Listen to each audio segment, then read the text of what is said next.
అసలు మన జూనియర్ సమంత అదేనండోయ్ అశురెడ్డి గారి రేంజ్ ఏంటో అర్థమవుతుందా?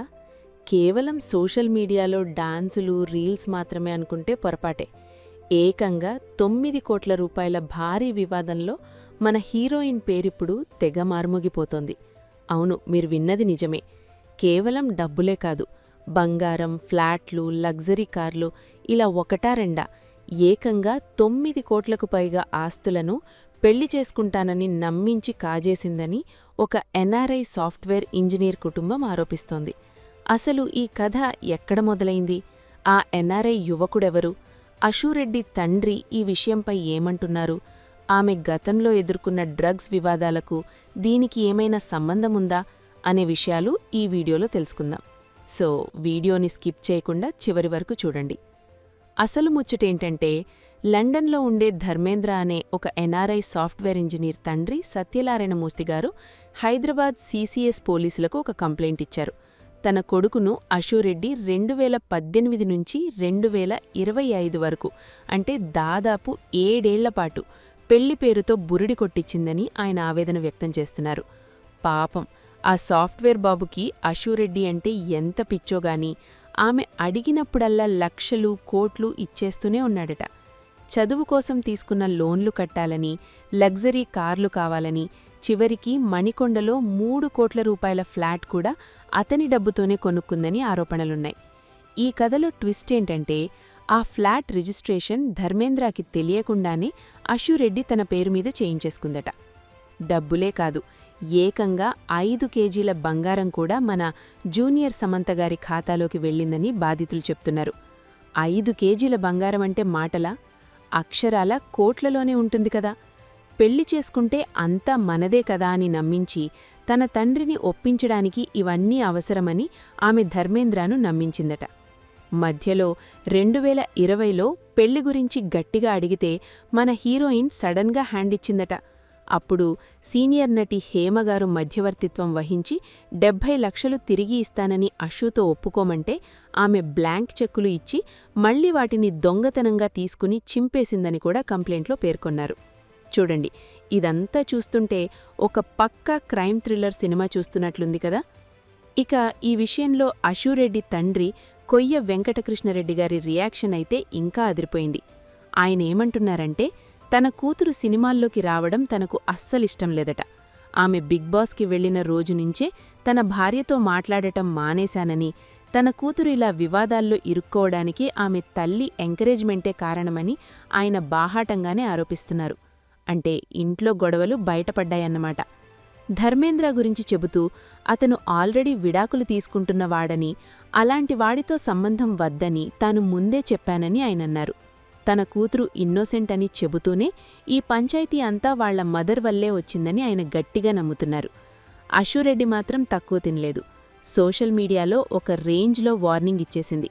తన పర్మిషన్ లేకుండా తప్పుడు వార్తలు రాస్తే ఎవర్నీ వదిలిపెట్టనని, సీరియస్ లీగల్ యాక్షన్ తీసుకుంటానని ఇన్స్టాగ్రామ్లో పోస్ట్ పెట్టింది. ఈ గొడవ ఇలా జరుగుతుంటే ఆమె ఏమో కొల్హాపూర్ మహాలక్ష్మి టెంపుల్కి వెళ్లి ఫోటోలు దిగి సోషల్ మీడియాలో పెట్టేసింది. ఇక్కడ పోలీసులు మాత్రం ఇది కేవలం సహజీవనం వల్ల వచ్చిన గొడవలా అనిపిస్తున్నా ఆర్థిక లావాదేవీలు భారీగా ఉండటం వల్ల దీనిని ఆర్థిక నేరాల విభాగంకి అప్పగించారు. ఇక అశురెడ్డి గతాన్ని ఒకసారి చూస్తే ఆమెకు వివాదాలేమీ కొత్త కాదు. 2023లో జరిగిన ఒక పెద్ద డ్రగ్స్ కేసులో కూడా ఈమె పేరు గట్టిగానే వినిపించింది. Drug peddler KP Chaudhary call డేటాలో అశురెడ్డి నంబర్ 100ల సార్లు ఉండటం చూసి పోలీసులప్పట్లో షాక్ అయ్యారు. అప్పుడు కూడా ఆమె తనకు ఆ కేసుతో ఏ సంబంధం లేదని, కేవలం ఫ్రెండ్షిప్ మాత్రమే అని తప్పించుకుంది. ఇక రామ్ గోపాల్ వర్మతో ఆమె చేసిన ఆ ఇంటర్వ్యూ గురించి ఎంత తక్కువ చెప్పుకుంటే అంత మంచిది. వర్మగారు ఆమె పాదాల దగ్గర కూర్చుని కాలి వేళ్లను ముద్దడాళ్లంలాంటి సీన్లు చూసి తెలుగు ఆడియన్స్ అందరూ ఒక్కసారిగా నోరెళ్లబెట్టారు. ఇలాంటి బోల్డ్ ఇంటర్వ్యూలు, వివాదాస్పద వ్యాఖ్యలతో ఆమె ఎప్పుడూ వార్తల్లోనే ఉంటోంది. సరే, ఇంతకీ ఎవరి అశురెడ్డి? అసలీమె బ్యాక్గ్రౌండ్ ఏంటి అని మీకు డౌట్ రావచ్చు. ఈమె అసలు పేరు అశ్వినిరెడ్డి. పుట్టి పెరిగిందంతా అమెరికాలోని టెక్సాస్లో. అక్కడే తన మాస్టర్స్ పూర్తి చేసి కొంతకాలం సాఫ్ట్వేర్ ఉద్యోగం కూడా చేసింది. కైతే సినిమాల మీద ఉన్న క్రేజ్తో ఇండియాకు వచ్చి డబ్ స్మాష్ వీడియోలు చేయడం మొదలుపెట్టింది. ఆమె చూడ్డానికి అచ్చం సమంతలా ఉండటంతో అందరూ ఆమెను జూనియర్ సమంత అని పిలవడం మొదలుపెట్టారు. అదే ఆమెకు మంచి క్రేజ్ తెచ్చిపెట్టింది. ఆ క్రేజ్తోనే నితిన్ నటించిన ఛల్ మోహన్ రంగా సినిమాతో వెండితెరకు పరిచయమైంది. ఆ తర్వాత బిగ్ బాస్ సీజన్ 3లో కంటెస్టెంట్గా ఎంట్రీ ఇచ్చి బుల్లితెర ప్రేక్షకులకు కూడా దగ్గరైంది. అయితే అక్కడ పెద్దగా రాణించకపోయినా తర్వాత బిగ్ బాస్ నాన్ స్టాప్ ద్వారా మళ్లీ వార్తల్లో నిలిచింది. రాహుల్ సిప్లింగంజ్తో ఆమె ఫ్రెండ్షిప్ అప్పట్లో ఒక పెద్ద హాట్ టాపిక్. ఆమె కేవలం సినిమాలే కాదు, హ్యాపీ డేస్ అనే ఒక గేమ్ షోకి హోస్ట్గా కూడా పనిచేసింది. ఫోకస్, స్పార్క్, LIFE లాంటి సినిమాల్లో కూడా నటించిన అషురెడ్డి సోషల్ మీడియాలో మిలియన్ల కొద్దీ ఫాలోవర్స్తో ఒక ఇన్ఫ్లుయెన్సర్గా బాగా సెటిల్ అయిపోయింది. అయితే ఇప్పుడు ఈ 9 కోట్ల మోసం కేసు మాత్రం ఆమె కెరియర్ని ఒక పెద్ద మలుపు తిప్పేలా కనిపిస్తోంది. ఒక ప్రక్క సెలబ్రిటీ హోదా, మరో ప్రక్క ఇలాంటి సీరియస్ పోలీస్ కేసులు. ఇవన్నీ చూస్తుంటే ఆమె భవిష్యత్తు ఎలా ఉండబోతోంది అని అందరిలోనూ ఆసక్తి నెలకొంది. హనీ ట్రాప్ అని బాధితులంటున్నారు. అసలది మరో బంధమని పోలీసులు అనుమానిస్తున్నారు.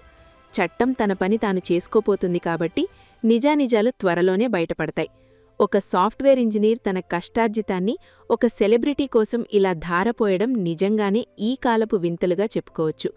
ఏది ఏమైనా గ్లామర్ ఫీల్డ్ అంటేనే ఒక మాయాలోకం. ఇక్కడ కనిపించేది ఒకటి, జరిగేది మరొకటి అని ఇలాంటి సంఘటనలు జరిగినప్పుడు మనకర్థమవుతుంది.